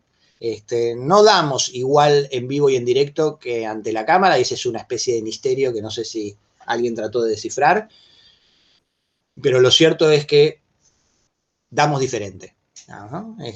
Y hay algo que sucede cuando a un actor o actriz de cine aparece en imagen cinematográfica, que captura algo y que conserva algo y que expresa algo que o no expresa, o es poco o es mucho, pero tiene una dirección y tiene como si se quiere, un sonido emocional, pongámosle, un determinado tipo de tensión. Hay actores y actrices más dúctiles o más flexibles y actores y actrices mucho menos flexibles. Y no es que esté bien o mal, digamos, ¿no? En todo caso son comparables con instrumentos musicales, ¿no? Para mí. El piano tiene más sonidos que el bombo, pero si necesito un bombo, no lo voy a hacer con un piano, por decirlo gruesamente.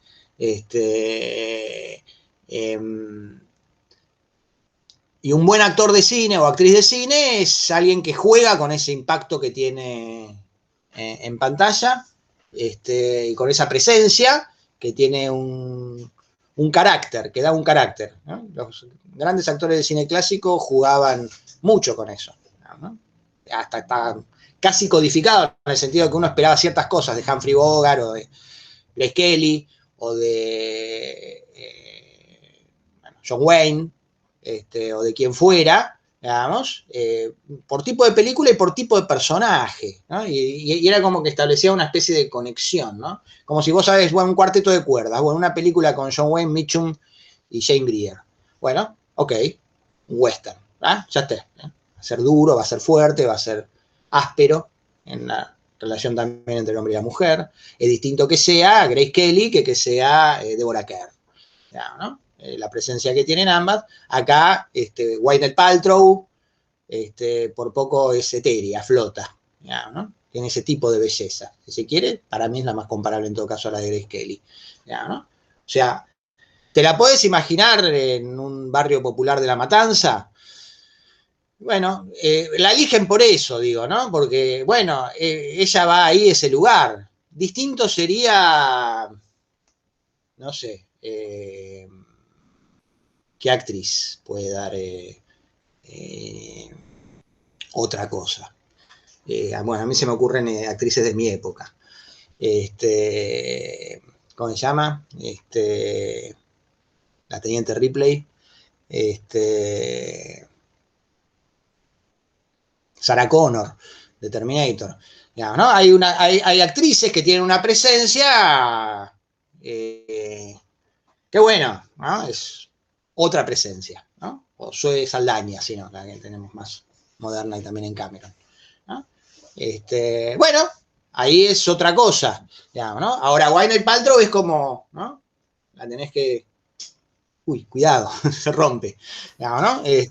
Bueno, y entonces cumple esa función, ¿no? Sin ir más lejos, en Relatos Salvajes, bueno, se puede pensar algo así también, porque ponele, vos tenés el primer relato o las ratas que requiere cierta inocencia o cierta quietud ante el acto de asesinato, ponerle Julieta Silver está bien en ese papel, bueno, Darín como la voz del pueblo, tenés como en cada uno de los relatos cosas, no sé si estereotipadas, pero sí como perfiles que van respondiendo a esa cuestión. Creo que incluso en el más fuerte, el tipo que manejaba, o sea, el que Baraglia lo putea, es un tipo que creo que ni siquiera era actor, creo que Cifrón lo conocía, no sé por qué le alquilaba, no sé qué historia. Bueno, como cada uno está como en ese rol, para venirnos un poco más cerca, creo que funciona bastante bien.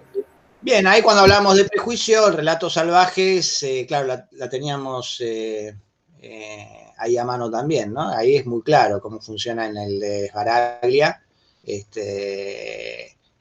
funciona, y está bien, y te entrampa, porque le tenés miedo a ese chabón. Bueno, porque es negro, digamos, porque es negro en el sentido no de piel, sino de alma. Perdón, no es un chiste que yo podría hacer con mis amigos y no sé si está tan claro acá que es un código aceptable. Asumo que no. Pero hablo del prejuicio, digamos, ¿no? Hablo justamente del prejuicio. De hecho, obviamente me cae mucho más. Si tengo que elegir con quién identificarme en la vida, bueno, ahí es difícil, ¿no? Pero de ninguna manera me identificaría con Esbaraglia, digamos. Y mucho menos, y pocas cosas me parecen más despreciables que el chabón con el Audi gritándole resentido al otro, ¿no? Diré que se merece lo que le pasa, pero en todo caso me lo vuelve lo suficientemente antipático como para que disfrute morbosamente de que no sabe cambiar una rueda, pelotudo, digamos, ¿no? Mirá quién llegó, ¿no? Y que me cague de risa con que le cague el auto y le mee y todo eso, ¿no? Eso nos pone en ese lugar, no sé si a ustedes, obviamente te cagás de risa porque es una película y es un tipo de cagarse de risa nervioso, ¿no?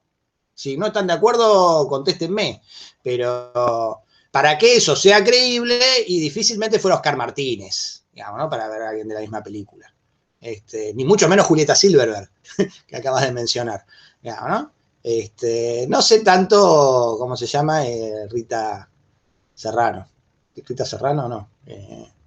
Cortese. Cortese. Se me cruzó con Rita Segato. Y sí. Bueno, pero ella también está en ese physical rol, o sea, para empujarla a Silverberg a hacer lo que... Estamos claros, pero bueno, como para no sé cómo se llama el político Garca, pero da político Garca, da muy bien, digamos, ¿no? Y eso es una... Y que tienen que ser tipificados, y bueno, están haciendo cortos, qué sé yo, ¿viste? Jugá con... Si total es una película.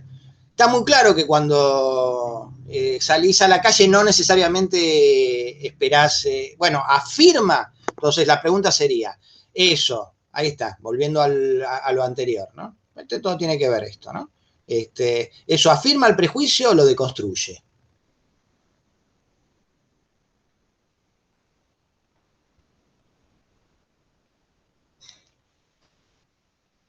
¿Qué? Está difícil. ¿Qué opinan? Participen un poco, que estoy hablando demasiado y es aburrido contarlo yo. Polemicemos. Digamos, verla lo desbaraglia, ¿no? Para mí los refuerza a todos. ¿Cómo? Perdón.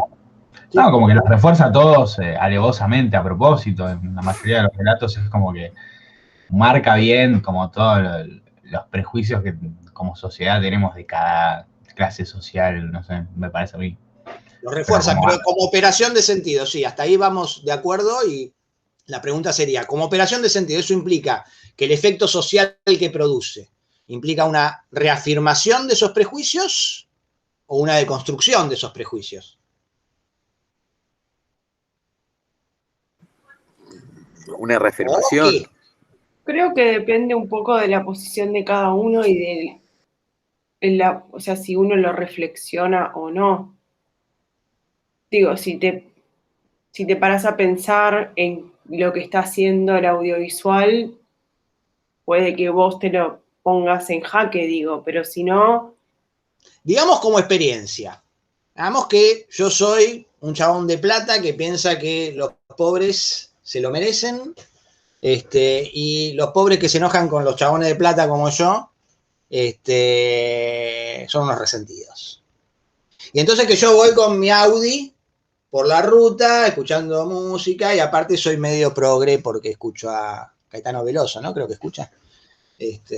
O canta, ¿no? O meu Deus dice, ¿no? Pero no está escuchando, que está escuchando algo, no sé bastante que no la veo. no, está escuchando la canción ochentosa, Lady, creo, no sé. Bueno, está bien, bueno, yo me estoy inventando otro porque dice, oh, meu Deus, ¿no? Dice en portugués algo. Sí, dice algo en portugués, sí. Claro, bueno, ahí me imaginé que estaba escuchando Caetano Veloso. Bueno, no importa. Pero inclusive lo podríamos poner más, bueno, sería por ahí jugar un poquito menos con el estereotipo. Y entonces el chavo no lo deja pasar, digamos. Es un auto berreta de un trabajador, no sé si albañil o qué, pero tiene una carretilla, por ahí jardinero, ¿no? En una carretilla ahí arriba, ¿no? ¿No? Me hizo esa joda y digo, negro de mierda, me sale, ¿no? No yo, no a mí, sino al personaje que estoy interpretando.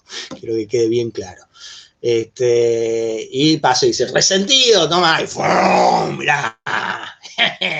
Yo la tengo, ¿no? Mirá el autazo que tengo, anda a alcanzarme. Bueno, te quedaste, se te pinchó la rueda. ¡Upa!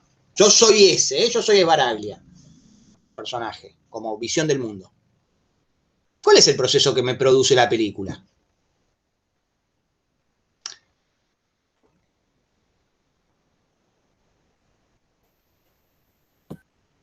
¿Qué pasa? Va a depender de cada uno. Vos está clarísimo, no, pero digo, lo que digo es, siempre depende de cada uno. Eso pongámoslo ya como cartelito, y de cada película y de cada cosa siempre depende. De eso está perfecto, no, pasemos por esa instancia, ¿no? Y que cambia el toque para mí, que como que apenas se le rompe la rueda, ya el chabón pasa como a estar en desventaja, como que ya te das cuenta que mira para atrás porque empieza a tener miedo, porque como que no es tan valiente como él mismo se mostraba. Va, para mí eso, como que apenas baja ya mira para atrás, quiere hacerlo rápido. Como que sí, nada, no sé si tan rápido, creo que se empieza a asustar cuando ve el auto, porque aparte debe haber pasado bastante rato porque tarda bastante el auto en venir, pero lo primero que te das cuenta es que no sabe abrir ¿no? Que no... bueno, yo creo que inmediatamente, después a ver, yo creo que el proceso que hace cada uno, ¿qué quiere decir? Yo soy ese personaje y no me hago cargo de lo que me pasó, sí, está lleno, casi dirías la inmensa mayoría. Ahora, lo que me pasó es que la película me hizo ver que la proyección que tengo de identificación con el personaje recibe un castigo. Un castigo que se lo merece y un castigo que tiene que ver con sus propias imposibilidades y sus propias incompetencias. Y no solo con eso, porque se podría haber escapado, ¿no? Sino por resentido, ¿quién? ¿No? Porque el chabón agarra, se va con el auto, con la rueda mal puesta, pero dice, no, ¿sabes qué? Te voy a matar ahora. Y entonces surge esa furia. Entonces, supongamos que no se pudo descorrer, que yo creo que todos nos descorremos, cuando está, eso es lo que tiene bueno el cine para mí, entre muchas otras cosas, ¿no? Pero que te hace descorrerte. No te das cuenta que te estás identificando con personajes con los que te estás identificando. Y el proceso opera igual adentro tuyo. O sea, lo que sucede al personaje que está tipificado dentro de los encuadres prejuiciosos de los arquetipos sociales con los que juega la película, en mi opinión, es el proceso de deconstrucción. Por supuesto que cada uno lo puede hacer o no hacer. Yo te puedo hacer ver la realidad, es como le dice Morfeo a Neo. Yo te muestro la puerta, vos después la transitas o no la transitas.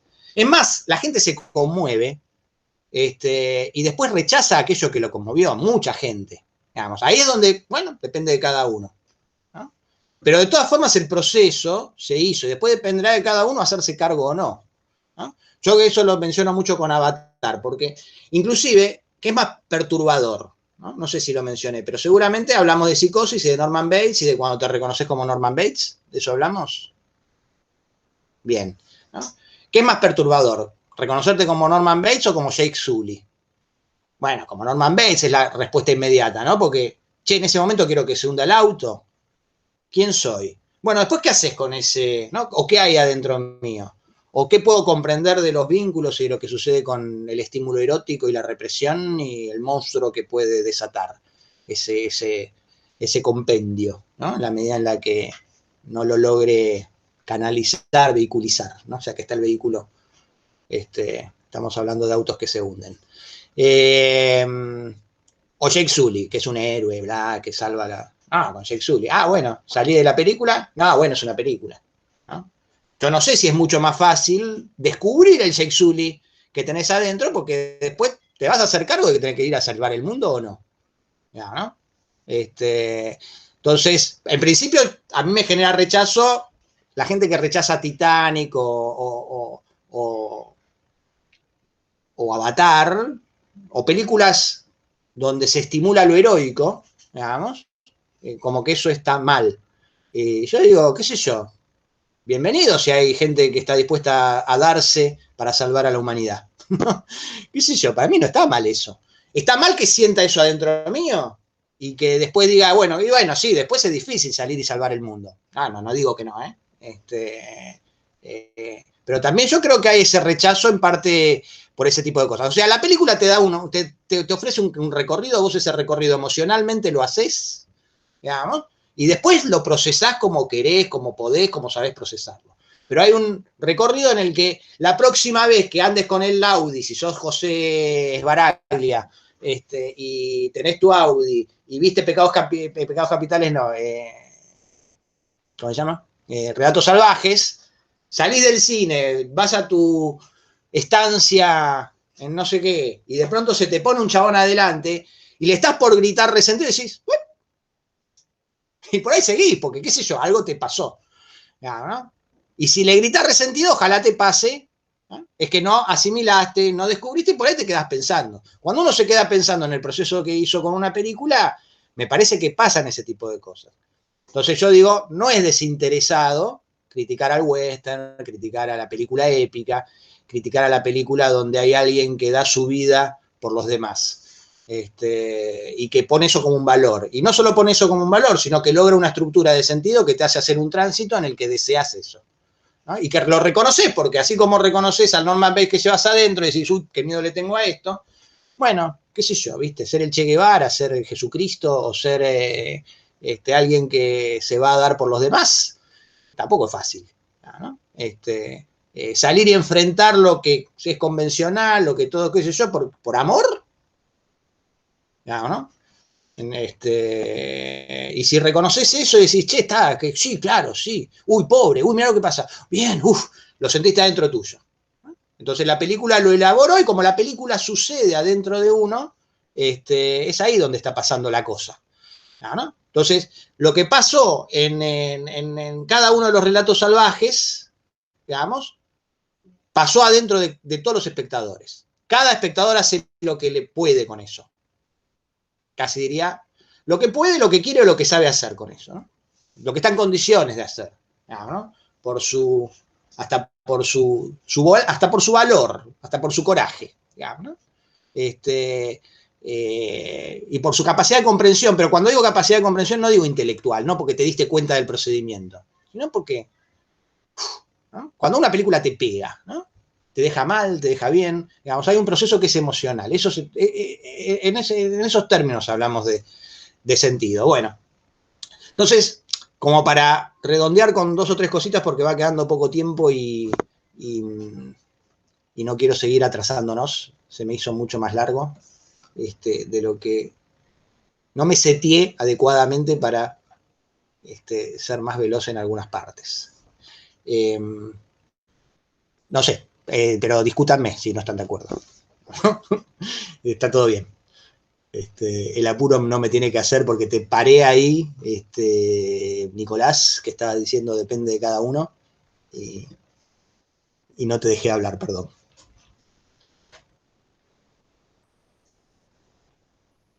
No, iba a decir más o menos lo que dijiste vos, esto de que el hipotético hombre de plata puede agarrar el mensaje que le está dando la película o puede identificarse tanto con el personaje que dice no, tipo, tipo criticar a la película, digamos, a salirse del mensaje al ver que está tratando de bajarlo de su pedestal. Bien, sí. O, de última, no criticarla, no hacerse cargo, digamos, ¿no? Necesariamente. Y eso uno lo reconoce muchas veces, ¿no? En gente a la que le pasan cosas, que vos te das cuenta que le pasan cosas y que después, bueno, ¿no? Yo creo que esa actitud, particularmente en películas, en películas que producen un efecto de nobleza y en espectadores cuya nobleza está reprimida, podemos decir. Bueno, bueno, no hace falta que sigamos con esto, hay un montón de ejemplos que suelo poner que no son imprescindibles, y que en todo caso pueden llegar a aparecer, pero por lo menos tratar de redondear con dos cuestiones que son básicas. Cada una de estas decisiones, si las cuantificamos, son un montón. Y Buñuel definía la actividad del director como que venga la vestuarista y te diga zapatos violetas o marrones y tenga que darle una respuesta. Como diciendo, y a mí qué me importa si los zapatos violetas o marrones, ¿no? Pero le tenga que decir algo. Como que hay 1.000.000 de decisiones que tomar. En todo caso, lo que para mí está bueno y que siempre suelo decirlo con los trabajos prácticos que se hacen acá o que hacen después en otros lados, aquellos que quieran dirigir por lo menos, esta es como una especie de punteo se puede hacer. Tengo claro cuál es el encuadre, qué tamaño de plano, cada una de estas cosas. Tengo claro en cada uno de los momentos de la película esto. ¿Qué es lo que me parece jerárquicamente relevante para este momento y para este otro? O para mi mirada, mi sensibilidad con relación al audiovisual, al cine. Bueno, mi sensibilidad es mucho más plástica que empática con lo actoral. Y bueno, puede ser hacer excelentes películas donde eso lo tengas claro, por lo menos, ¿no? Tener una jerarquía adecuada. Y en términos de montaje, tener presente la variedad de decisiones involucradas. Sobre muchas de estas se puede operar mucho, digamos, ¿no? Desde el proceso de edición. Sobre otras, no tanto, y siempre están los límites del material que se recibe, ¿no? Límites que en la tendencia tienden a ser cada vez menos rígidos, ¿no? Porque cada vez se puede operar más sobre el material de base en la postproducción, y cada vez están más integrados en más cantidad de tipos de proyectos, ¿no? Como cada vez es más barato producir imágenes más o menos aceptables, inclusive hay, y sobre todo en el tipo de proyectos en los que razonablemente pueden esperar involucrarse ustedes, muchas veces la distancia entre lo que pueden hacer con pocos recursos, bueno, agarramos la cámara y nos vamos en un taxi y hacemos estas 2 o 3 tomitas, y se puede integrar en una película que después se pase en festivales internacionales y demás. Eso hace 30 años no existía. Digamos, hacer 2 planitos para una película que iba a ir a festivales internacionales implicaba un montón de plata, un montón de recursos y un montón de cosas. Hoy por hoy, bueno, acabo de hablar de una película de terror que se hace en un Zoom, ¿no? Y es una película de terror que fue por festivales y qué sé yo, ¿no? Se instaló, digamos, y es el Zoom. Es el Zoom sin maquillaje. Aparte se nota porque después chusmeé un poco los extras y qué sé yo, y están maquillados, dan otra cosa. Pero eso le da verosímil, ¿no? Entonces, como si esto fuera una película, ¿no? Más o menos son 6 personajes, están cada uno, es una película. Y la lógica de la película, el verosímil de la película, el juego y el código que establece la película pasa por ahí. Es decir, la cantidad de registros son cada vez más abiertos y variados. Entonces, ¿cómo no perderse? Es como un pie esto. En realidad, la intención no es cómo no perderse, ¿no? Cómo organizar, cómo ordenar de alguna manera jerárquicamente, aunque sea toda esta serie de recursos, decisiones y demás. Bueno, hay 2, ¿cómo lo llamé la vez pasada? Lo puse ahí. Recursos sintácticos fundamentales, ¿no? No son,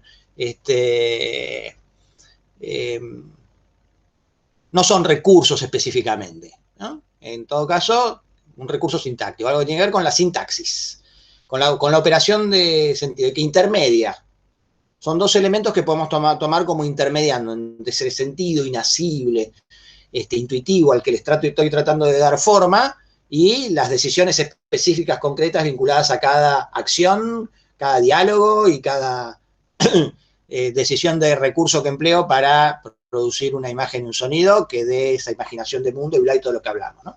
Los pongo acá también como si fueran principios ordenadores, que son nuestro querido fuera de campo y nuestro querido también punto de vista. Del fuera de campo ya hablamos genéricamente. Refresco, en todo caso, dos o tres elementos y probablemente, no me acuerdo exactamente qué dijimos, probablemente subraye alguna cosa o agregue algún detallecito más. Pero en todo caso, ¿no? Lo que decíamos del fuera de campo, de la importancia y de la relevancia del fuera de campo, tiene que ver con que al deliberadamente operar sobre lo que doy al espectador y lo que le retaseo, como que hay una estrategia específica, le muestro esto, pero le escondo esto, que no es solamente hay cosas que no le muestro, sino hay cosas que le escondo deliberadamente para que el espectador ponga en juego, ¿no?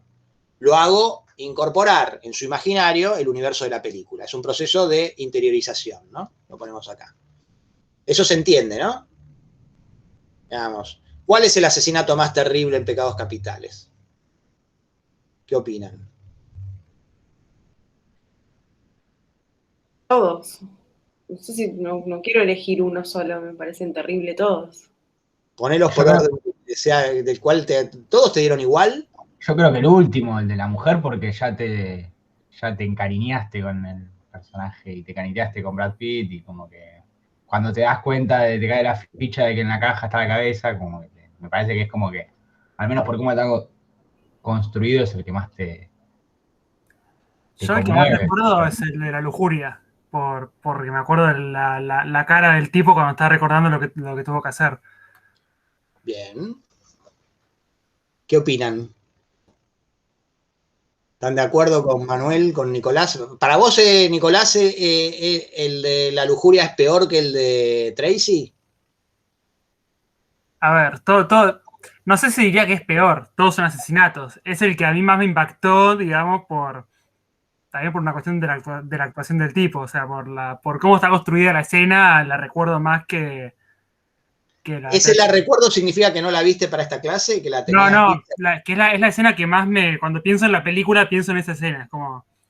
Bien, es la más impactante. Exactamente, más me impactó. La que más te impactó. Bien. ¿Qué opinan de eso?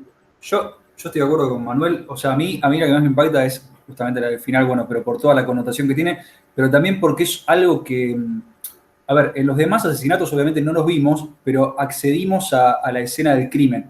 O sea, accedimos a ese lugar y siempre algo, una resina de ese asesinato, logramos acceder como espectadores. Lo que pasa es que ni siquiera vemos la cabeza, o sea, la caja se abre y vos te haces la idea de que está la cabeza ahí por todo lo que está construido, y ese es el shock más grande, que no te da la posibilidad de que, o sea, de hecho hay un frame ahí que viene el pantallazo de Tracy a la cabeza de Brad Pitt, y es lo último que podés verla o figurarte viva, pero personalmente la incapacidad de acceder a eso y que sea relatado y que sea justo en el final, a mí me parece como lo más choqueante. Porque lo otro es como un ascendum hacia eso, o algo parecido, no sé. Bien. ¿Alguien quiere agregar algo más? Julieta, ¿seguís pensando que todos son equivalentes? Sí, no sé si tengo alguna que diga, ay, esta fue la peor de todas, porque el final es muy breve y aparte a mí, por lo menos en lo personal, que Brad Pitt lo termine matando me da tristeza, bronca, es como, le dio lo que quería, como hay una mezcla, como que hay muchas cosas para procesar y la película termina. Entonces, tal vez como, no sé si puedo elegir uno que me horrorizó más, me parecieron todos terribles. Está bien, sí, yo coincido en que son todos terribles. De todas formas, me parece que hay en el recorrido, me parece que igual en el conjunto de lo que dijeron los cuatro, coincido creo que parcialmente con todos. De hecho, me parece que buena parte de lo terrible del asesinato de Tracy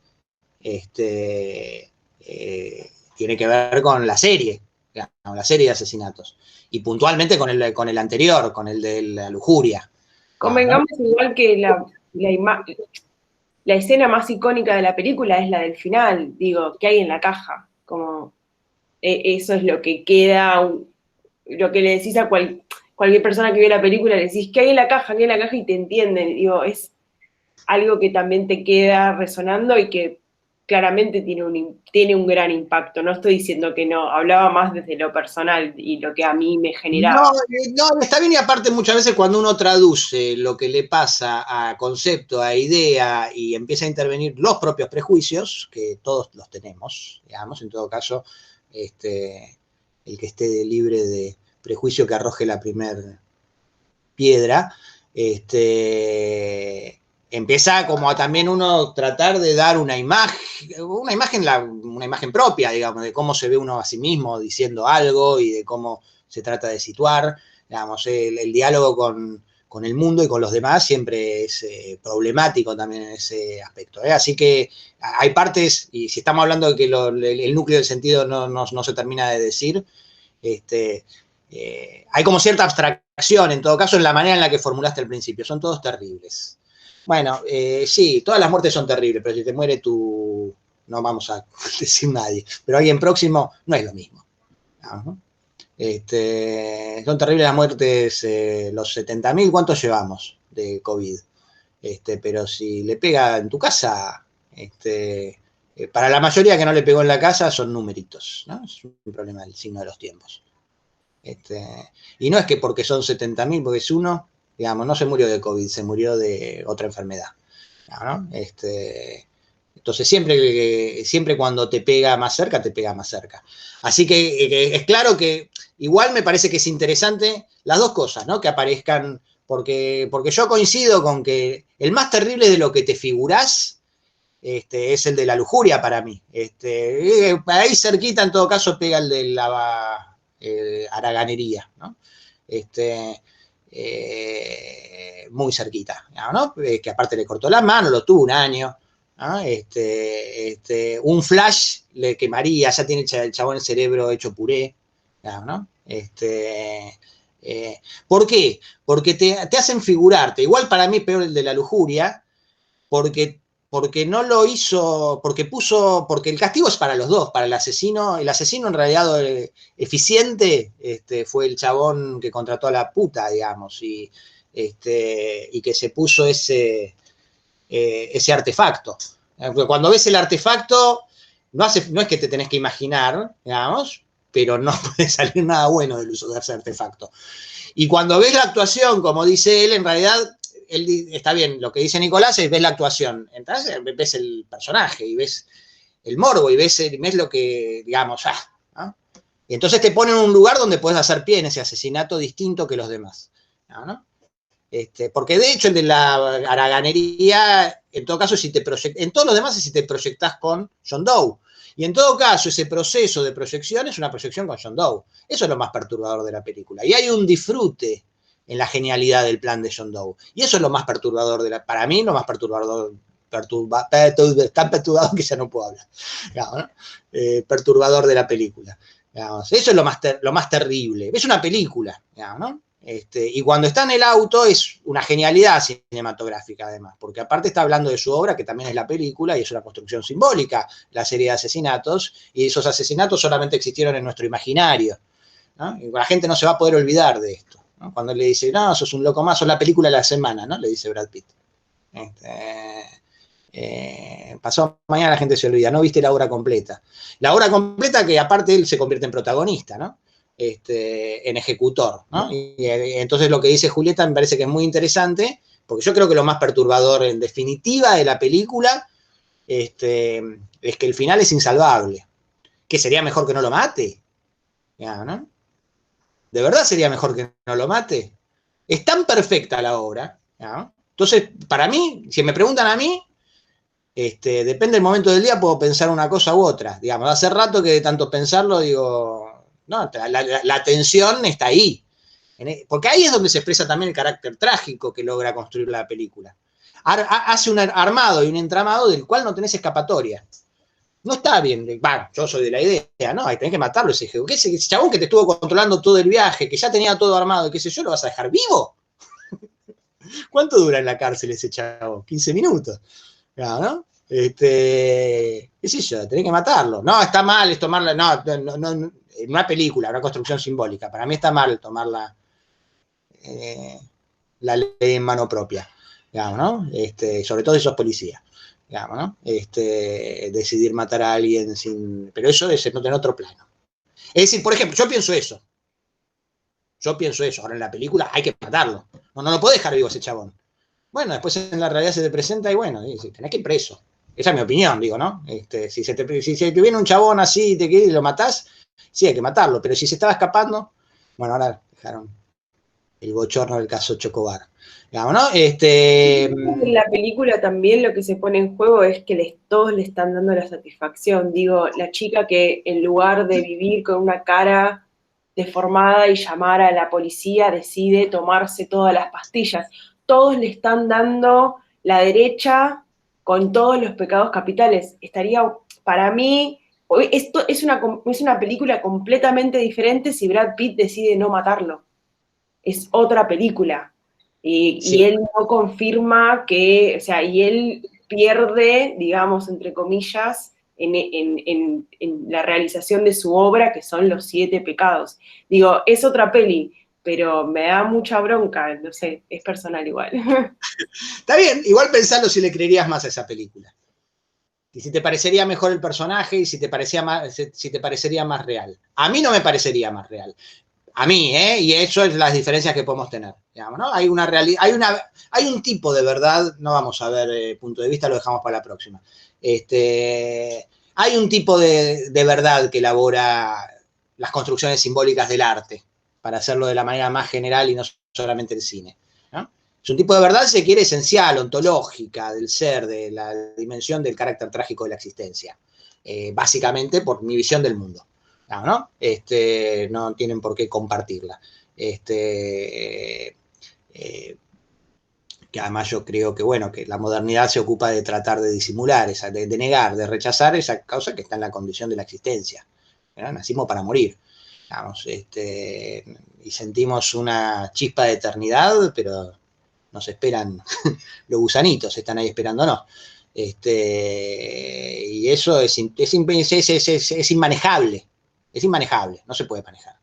Y estamos entramados en ese contexto. De hecho, bueno, vamos a dejar la dimensión política de costado, la película lo hace muy, muy en el margen. Es el tipo de personaje más noble que hay. Brad Pitt es alguien que podría haber elegido ir a otro lugar y elige ir ahí porque ahí está el mal. Claro, estaba casado con Tracy, ¿no? Y bueno, y la llevó, ¿no? A ese lugar. Y bueno, y claro, el otro lo envidia. La envidia es mi pecado. Para mí es perfecta la película como construcción simbólica. Y no creo que haya que... Bueno, y no creo que haya... No, yo no estoy de acuerdo con... siento la bronca, Siento la bronca que le salga bien. Y está bien que sientas la bronca, Y me parece que tenés que sentir la bronca. Que la película no funciona si no sentís esa bronca. Pero no, también esa fatalidad. El final está perfecto, o sea, está buenísimo que termine de la manera que termina, pero igual me da bronca, a eso voy. Como y sí, claro que te tiene que dar bronca. Sería otro relato si él no lo matara, sería otra película, pero esta película es perfecta por donde la mires, es una obra maestra del cine. Estoy de acuerdo. Y sí, si no te da bronca es como que no funcionó la película. ¿No?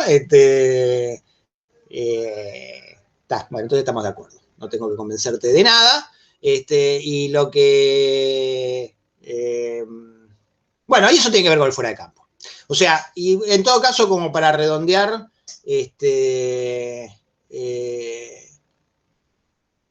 lo que en otro momento se planteó, después con ese paquete haces lo que podés, ¿no? O sea, a la salida del cine, procesás como podés, pero tenés una experiencia vital, en esta cuestión de la deconstrucción de los prejuicios, que decíamos, si el recorrido que te propone una película En el caso de relatos salvajes, digo, no quiero decir que cualquier película que trabaje con arquetipos sociales produzca un efecto de constructivo o proponga un recorrido catártico en el cual puedas poner en juicio. Casi diría que muchísimas de las películas, digamos, no quiero ponerle etiquetas porque son películas que no veo, muchas de esas, ¿no? Pero digamos, de Polka, por ponerle un caso, estoy siendo prejuicioso, porque no las veo. Pero muchísimas de esa onda, si se quiere, sí son afirmativas de los prejuicios, cosifican a la mujer y al hombre, digamos, no solo a la mujer y todo lo que... Pero no todas, y me parece que hay que saber ver, cuando hay un efecto catártico, digamos, cuando hay una escenificación del conflicto al que te lleva y un tránsito que te hace hacer, digamos, desplazado en personajes que le suceden, que purgan, digamos, las consecuencias de ese tipo de decisiones, la película para mí propone una deconstrucción de eso, no propone una afirmación, lo pone en escena, lo pone en juego, te hace ver que tenés y participás de esos prejuicios y después te tenés que hacer cargo del morocho que te cagó el auto, digamos, emocionalmente, desplazado en el personaje de Sbaraglia. Ese proceso lo completás y mientras estás viendo la película, el chabón del Audi que se está cagando de risa y dice, uy, qué terrible, uy, qué hijo de puta, pero le está pasando, digamos, ¿no? En ese momento no se va, después dice, bueno, es una película. Ves que tratás mal a los negros y después te vas a cruzar con uno que te va a poner los puntos, digamos, ¿no? Le dice el amigo o la mujer o el pariente próximo, ¿viste la película? Bueno, te va a pasar eso. Vos seguís puteando a la gente desde el auto. O no.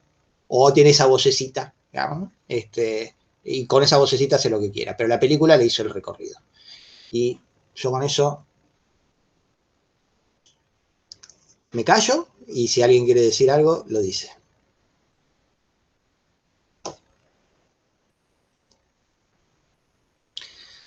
Cuando ustedes vean que yo me hago muy aburrido todo lo que digo, dicen, ¿vemos una escenita?